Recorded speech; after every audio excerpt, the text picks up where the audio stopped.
Hi అండి. ఈ blouse హ్యాండ్స్‌కి కట్ వర్క్ డిజైన్ ఇచ్చాను. ఇలా మీరు కూడా నీట్ ఫినిషింగ్‌తో కట్ వర్క్ డిజైన్ స్టిచ్ చేసుకోవాలంటే నేను చెప్పే టిప్స్‌ని ఫాలో అయిపోండి. నీట్‌గా వచ్చేస్తుంది. దీనికోసం క్యాన్వాస్ పేపర్ 2 ఇంచెస్ తీసుకోవాలి. ఇప్పుడు మార్కింగ్ వేసుకున్న హ్యాండ్ పెట్టుకొని అక్కడ క్యాన్వాస్ పేపర్‌ని ఫోల్డ్ చేసేసుకొని కట్ వర్క్ ఆ మూల ఫోల్డింగ్ దగ్గర నుంచి హాఫ్ సర్కిల్‌కి స్టార్ట్ అవ్వాలి. స్టార్ట్ అయ్యి ఇక్కడ ఖర్చు ఉంటుంది కదా!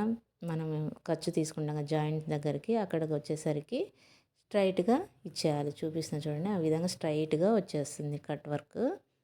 నేను ఇక్కడ ఫస్ట్ క్యాన్వాస్ పేపర్‌కి ఒక పావు ఇంచ్ ఖర్చు పెట్టుకొని ఒక లైన్ గీసుకున్నాను. గీసుకొని కట్ వర్క్ కోసం హాఫ్ ఇంచ్ ఇంకో లైన్ గీసుకొని దాంట్లో కట్ వర్క్ ఇచ్చాను.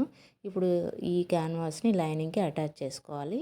ఇప్పుడు మెయిన్ క్లాత్ని రైట్ సైడ్ పైవైపు పెట్టుకుని దానిపైన ఇప్పుడు లైనింగ్ పెట్టుకొని కట్ వర్క్ స్టిచ్ చేయాలి.